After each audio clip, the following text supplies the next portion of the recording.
especial para minha mãe, Dona Maria, que está nos ouvindo. E um beijo para minha esposa, Lívia, que também tinha de deixar nossos tesouros na escola, mas já deve estar ainda a caminho do trabalho. Então, que esse Dia da Mulher possa trazer muitas alegrias para todas as mulheres. O nosso tema de hoje, solidão e suas consequências para a saúde dos idosos. E aí, doutor Belício?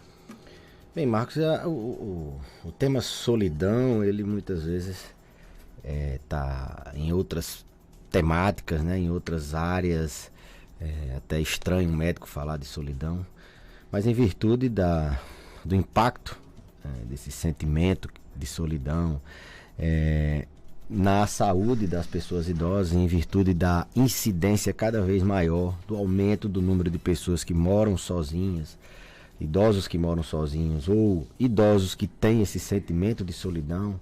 A gente passou por isso na pandemia, e o impacto desse sentimento na saúde dos indivíduos idosos, a gente resolveu falar um pouco sobre o tema, a solidão que tanto é falada, a solidão que tanto ela é comentada entre os idosos. Tem aquela solidão onde eles preferem morar sozinhos, eles são lúcidos e preferem morar, mas eles não se sentem só, mas não deixa de ser um idoso morando sozinho. E aquela solidão sentimental, que é o paciente que tem a sensação de que está só, que está abandonado, e isso mesmo tendo várias pessoas morando dentro de casa. Isso acontece por fatores relacionados à velhice. O paciente idoso começa a perder. Obrigado, Boa, pela água, pelo café, parabéns pelo Dia das Mulheres. Muito obrigada, doutor.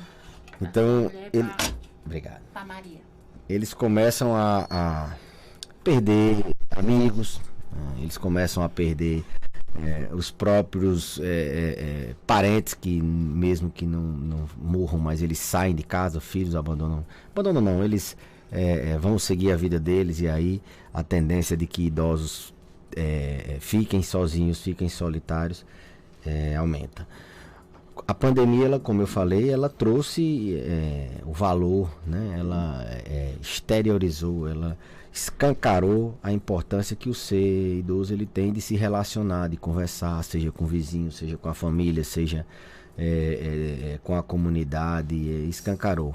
Quantas e quantas pessoas idosas não perderam a vida, não só pela Covid, mas perderam a vida porque moravam só, não tinha com quem conversar, e esse sentimento de solidão piorou. Elas abriram quadros de depressão, ou sofreram quedas e não conseguiram que alguém as socorresse, ou infartaram. A gente teve inúmeros casos de pessoas que foram encontradas dentro de casa nessa pandemia, pessoas que demenciaram. Esses dias eu até publiquei no meu Facebook um estudo que mostrava da associação entre solidão e demência. As pessoas que vivem sozinhas, elas têm um risco 3 vezes maior de demenciar, independente se tem fator genético ou não. Inclusive a seleção dos indivíduos para essa pesquisa foi indivíduos que não tinham aquele gene que está relacionado com Alzheimer, né? Aquele APOE. Então a solidão ela traz problemas, impactos desde a saúde emocional, gerando depressão, aumento de risco de suicídio, a doença cardiovascular. A pessoa morando só não se alimenta bem, ela tende a se alimentar de alimentos pré-prontos, com muito sódio, não tem tempo de fazer uma comida elaborada, ou já faz de uma maneira limitada. Então aumenta o risco de subir o diabetes, de subir a pressão, o risco de tomar o remédio atrapalhado, assim vamos dizer, de se atrapalhar nos medicamentos. Não tem quem observe se aquele paciente está demenciando ou não. Aumenta o risco de cair, de acidentes domésticos, aumenta o risco dele demenciar. Então a solidão é um problema, eu diria, de saúde pública. Os italianos eles já tomaram isso. Pra você ter ideia, Marcos, 30% a 40% dos idosos na Itália eles moram sozinhos, eles sofrem com solidão. Então está cada vez mais comum encontrar idosos que morreram dentro de casa sem ninguém saber, ou que eles pioraram sua saúde e moravam sozinhos. Então é um tema que está com o envelhecimento da população mundial, é um tema que deve ser debatido. As famílias devem repensar a rede de assistência a esse paciente. Se você não visita, começa a visitar. Se você não liga, começa a ligar. Se seu pai quer morar sozinho, você mesmo assim você tem que manter algum vínculo de relacionamento, porque o idoso depende muito dessa interação social, não só para a gente cuidar bem, mas porque isso traz impactos, isso traz consequências muito deletérias para a saúde do indivíduo. A gente não consegue mensurar como a gente mensura, por exemplo, o paciente que não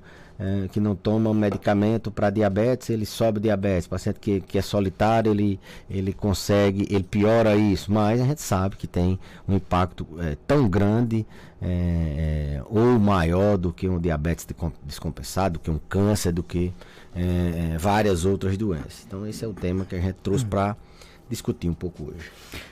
Existem formas, meios, e como é que a gente pode fazer para amenizar um pouco esses efeitos da solidão da pessoa idosa? Porque, por exemplo, eu conheço vários idosos que gostam de ficar sozinhos, né? Vamos viajar, vamos participar de um fim de semana com a família. Não, eu prefiro ficar em casa, sozinho, no meu cantinho, né? Como é que a gente pode mudar um pouco essa história?